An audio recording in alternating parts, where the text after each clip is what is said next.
Itong aking policeman dito, kanya gusto mo mag-dive kasi gusto mo magtrabaho saan? Sa Saudi? Sa barko, nagtatrabaho na ako sa barko, sir. Oh, sandali. Passenger ship. Kailan natin yung policeman sa Manila, iwanan mo yung pagiging police? Di ba yung tawag sa'yo, mamang police? Financial reason, sir. Financial reason. Ibig mo sabihin, may nasweldo ng policeman? Mas mababa, sir, kaysa abroad. Ganon. Okay, so, gusto mo mag-dive kasi ang requirements dun sa tinatrabawan mo, kailangan diver ka.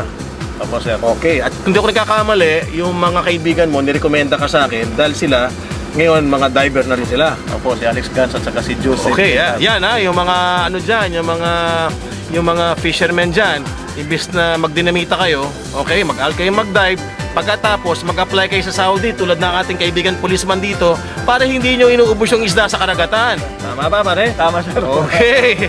Simple lang naman ang buhay eh. Alam mo, bilib ako sa'yo. Ang dali mong matuto.